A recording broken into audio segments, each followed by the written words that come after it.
Welcome to UND Insider Weekly, alongside Tom Miller from the Grand Forks Herald, Denny Lutzen from REA and Midco Sports, and Paul Ralston from UND Athletics. I'm Tim Hennessy. The first week of UND sporting events are in the books, starting with football beating up on Valparaiso. Let's talk about a 69-10 win. Big things offensively, gentlemen and ladies.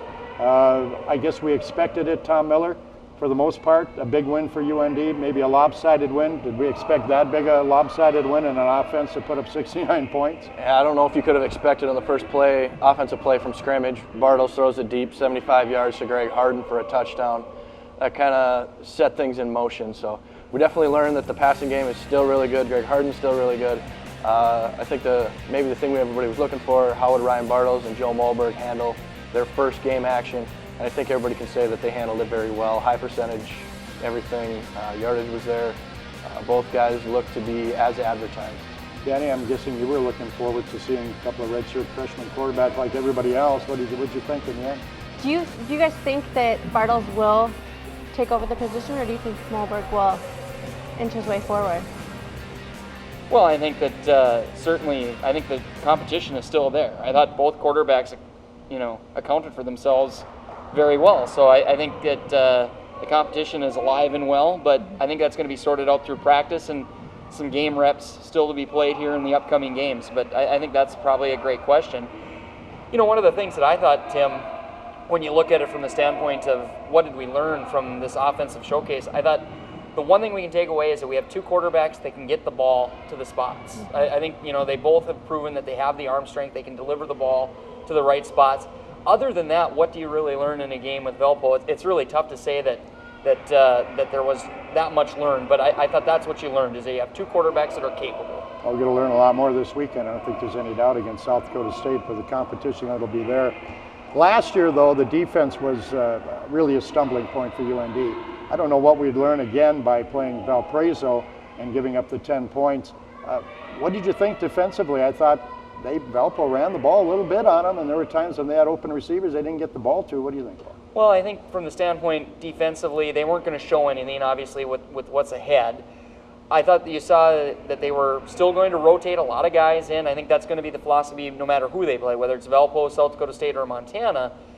The one thing I would say that our linebackers this year, as long as Garrison Goodman stays healthy, especially on the inside, are going to come up and play forcefully. And I think that's a step forward. That him and Ben Peters, to me, I felt looked relatively solid inside there, and I think that's going to give them kind of a backbone to kind of fortify the defense around. And I think if you start from there, I guess you work forward going from that point onward in the games to come. I like that big body Cheatham in the middle, too. Yes. That's a big body. Danny, did we see anything defensively that we should concern or optimism out of that game? I think, like, last weekend's game compared to what's coming up this weekend is going to be so different that you can't really judge from this time forward. Tom? Yeah, I think the same thing. I mean, results against Valparaiso aren't going to mean a whole lot against South Dakota State, but on the positive side, if you look at it, they scored 10 points. A lot of that came off some miscues that can be fixed. That Jared Garman didn't handle that punt very well. It turned the ball over. That led to their first field goal. Clean up a few of those things. Those aren't things that you really blame on a defense. So some of the runs were a little too easy, but I think if you look at the whole picture, I think they got better as the game went on, and maybe that Jake Hudson from Valparaiso isn't that bad of a back. So how about us running the football? Jake Miller chalked up some yards. Oh, no doubt about it. I think that you wanted to see that offensive line work a little bit, and I think that from the standpoint of Jake Miller, PJ Sparks, Shagaby really showed well on carries near the goal line. They're going to need that. They're definitely going to need it going into these games ahead, because these are opponents that you're going to have to showcase a little bit of the run to be successful against them. Let's go inside to Betty Engelstad Sioux Center, where the UND volleyball team held their UND Classic, and they lose to Iowa State, number 15 in the country. They lose to Texas A&M, who has been in the NCAA tournament, I think 17 the last 20 years or something like that, and beat a South Dakota State team that was relatively young. Paul, you're the volleyball aficionado around here. What was your take on the weekend? I think you might have been the only ones that got to see the matches. Great crowds, huh? It was a fantastically well-attended event. I was really pleased to see that because, you know, you have Labor Day weekend, people can go elsewhere, but getting down to business, playing the teams that they played, they challenged themselves, and actually they accounted for themselves very well on the court with Iowa State and Texas A&M. Forget the results. They battled those teams in those games, and I think Coach Hardy's got to be very pleased with maybe an emergence of a young player like this young Mosier girl who was out of Oregon. She was really a nice presence on the floor for him when she got her court time. Danny, what'd you think? You didn't get a chance to see it, but I know you're familiar with the volleyball team. You call the games at Midco. I do. I think it's going to come down to being more consistent. With games with Iowa State and Texas A&M, they can't allow those 3-point runs. They have to eliminate them to one, and I think that's what got them in trouble this past weekend. And I think the team right now, having 2 different setters, they need to be more consistent throughout the whole court. Tom, I think we got a couple of big timers, I think, inside, almost as good as just about anybody in the Big Sky or that they may see, as well as competition. And Parlick and Munkeby, how far can that carry? Well, I think just like we're talking about the football team going into that next stretch against South Dakota State, it's going to teach us a lot. We'll probably learn a lot when they go on this next stretch.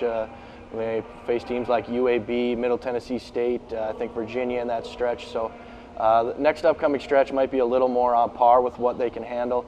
You know, maybe Texas A&M and Iowa State are just that notch above. So coming back to some teams that should be in their range, I think we'll probably see a lot of Lisa Parlick and Ronnie Munkeby and some of those players that have been in the program for a long time. We're tearing down the old Ralph. It's just about complete, as a matter of fact. Let's talk about what North Dakota is going to build, the new indoor practice facility, and what that will mean for UND and athletics here, Tom. Well, I think, you know, the Ralph Engelstad Arena always represents that wow factor. That's good for recruits, it's good for fans, it's good for everything. I think the indoor practice facility is going to give that wow factor to a lot of other programs, whether it's track and cross country. Obviously the football program is going to utilize that a lot. You look at this last spring, how miserably cold it was when the football team's going through spring drills, and you got, you know, snowbanks lining Memorial Stadium. You got star players running into snowbanks. That's just going to help out a ton, having that facility. Danny, does it mean the practice they'll be able to accomplish in there means more than the wow factor in recruiting? What do you think? I think it's going to help a lot with recruiting athletes that don't like the snow, and they can go indoors. I mean, we had a lot of girls from California and like from warm weather places where you think and there's 2 feet of snow, and it just doesn't really help the recruiting thing. But I think this whole facility is going to be amazing for UND. Well, for some reason, I think that it's going to be bigger impact recruiting-wise than actual in practice. Oh, I completely agree with you, Tim. And you bring up a great point, because regionally here, we have a lot of local high schools that utilize UND facilities for local track meets during the high school season, indoor meets and things of that nature. For state indoor, you could have that. It's going to expose a new type of athlete to UND and UND athletics more than anybody could ever imagine. I think that's just a huge positive for UND athletics. Certainly, it'll help for track and field, there's no doubt, but for football, I think having a controlled environment, which they will have for more than half of or at least half of their games every season, should make a big difference, I would think.